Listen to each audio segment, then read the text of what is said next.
અમારે કોઈ પણની બેન દીકરીઓ લાવવી નથી, પણ આ સમાજની દીકરી ઉપર કોઈ હાથ મૂકશે કે એનો ચમરબંધી છે એ ધરતીના ખૂણામાંથી પણ એને જમીનમાં દાટી દેવાની શક્તિ આ સમાજ ધરાવે છે. પણ આપણે ચૌધરી સમાજ વિશે કે કોઈ સમાજ વિશે મહેરબાની કરીને ગ્રુપોમાં કોમેન્ટ ન કરવી, ક્યાંય કોમેન્ટ ન કરવી.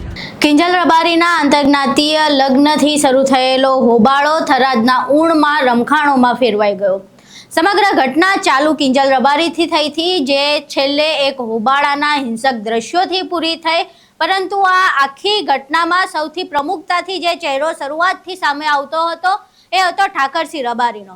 હવે આ હોબાળા બાદ ઠાકરસિંહ રબારીની પ્રતિક્રિયા સામે આવી છે, જેમાં તેમણે અન્ય લોકોને સલાહ આપી છે કે બે સમાજ પ્રત્યે કોઈ પણ આડી અવડી ટિપ્પણી ના કરવી. પહેલા ઠાકરસિંહ રબારીની એ પ્રતિક્રિયા સાંભળીએ, પછી આ બાબતે વિગતવાર ચર્ચા કરીએ.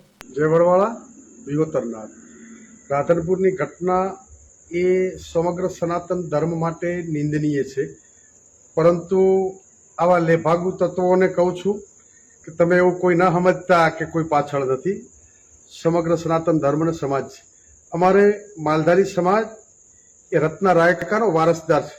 અમારે કોઈ પણની બેન દીકરીઓ લાવવી નથી, પણ આ સમાજની દીકરી ઉપર કોઈ હાથ મૂકશે કે એવો ચમરબંધી છે એ ધરતીના ખૂણામાંથી પણ એને જમીનમાં દાટી દેવાની શક્તિ આ સમાજ ધરાવે છે.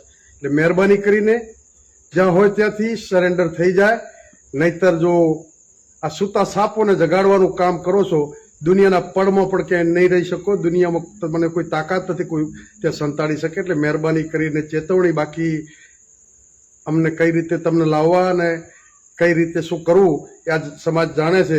અમારે કાયદા વિરુદ્ધ ક્યાંય ના કરવું પડે, પરંતુ ઘણી બાબતો સામાજિક પરંપરા રીત રિવાજ હોય છે, ત્યાં કાયદો કામ નથી કરતો.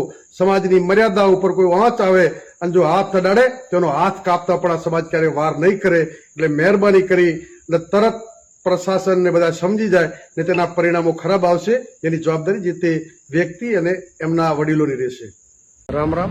રબારી સમાજના, માલધારી સમાજના તમામ યુવાનોને તમારા ભાઈ તરીકે વિનંતી કરું છું કે ચૌધરી સમાજના આગેવાનો ખૂબ સારો રસ્તો નીકાળવા માટે હંમેશા લાગણીથી બધા આપણી સાથે હતા.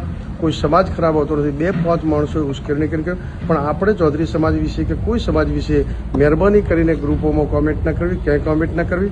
ચૌધરીને રબારી સમાજ એ ભાઈચારાથી, ભાવનાથી રહેવાવાળો સમાજ છે. સમાજ વચ્ચે ક્યાંય સંઘર્ષ ન થાય એવી આપ સૌને વિનંતી. અહીં તમે ઠાકરસિંહ રબારીની પ્રતિક્રિયા સાંભળી, જેમાં ઊણ ગામમાં થયેલા હોબાળા બાદ તેઓ કહી રહ્યા છે કે કોઈએ પણ સોશિયલ મીડિયા પર આડી અવડી ટીકા ટિપ્પણી ના કરવી, કોઈ હિંસાત્મક ટીકા ટિપ્પણી ના કરવી, જેના કારણે માહોલ વધારે બગડે નહીં.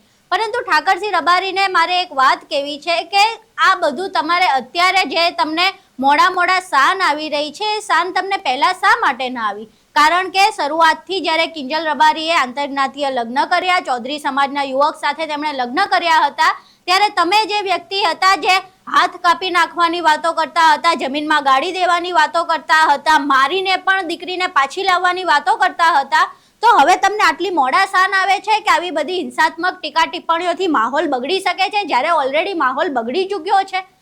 અમે આના પહેલા પણ વાત કરી હતી કે આવી હિંસાત્મક ટીકા ટિપ્પણીઓ માહોલ બગાડી શકે છે. આ પહેલા પણ અમે વાત કરી હતી, ત્યારે પણ કોઈ આ મુદ્દે ચર્ચા ના કરવામાં આવી અને કોઈ પણ એવું પગલું ના ભરવામાં આવ્યું જેના કારણે માહોલ શાંત રહે. પરંતુ અવારનવાર આવી હિંસાત્મક ટીકા ટિપ્પણીઓ થતી રહેતી હતી. હવે મોડા પેલું કહેવાય ને કહેવત કે ડાઈ સાસરે ના જાય ગાંડીને શિખામણ આપે, એવું ઠાકરસિંહને અત્યારે મોડા શાન આવ્યું છે. પહેલા તો એમણે તમામ પ્રકારની હિંસાત્મક ટીકા ટિપ્પણીઓ પણ કરી લીધી, લોકોને ભડકાઈ પણ દીધા, મારીને દીકરીને પરત લાવવાની વાતો પણ કરી દીધી. અને હવે જ્યારે એ પડઘા પડ્યા છે, એમના જે એક્શન હતા એનું રિએક્શન આવ્યું છે, ત્યારે એ સમાજને સલાહો આપી રહ્યા છે કે આખો સમાજ કોઈ દિવસ હિંસાત્મક નથી હોતો. અમુક ગણ્યા ગાંઠ્યા લોકો હિંસાત્મક થાય છે અને એ લોકો આવી ટિપ્પણીઓ કરે છે, એટલે આપણે એમાં ન ફસાવું. તો ઠાકરસિંહ રબારી, પહેલા તમે તો એ વાત સમજી લ્યો.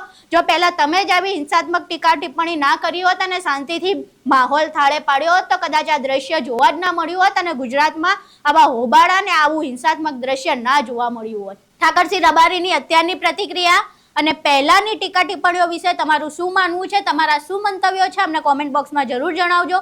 વિડીયો પસંદ આવ્યો હોય તો વિડીયોને લાઇક કરજો, શેર કરજો અને ચેનલને સબસ્ક્રાઇબ કરવાનું ભૂલશો નહીં. નમસ્કાર.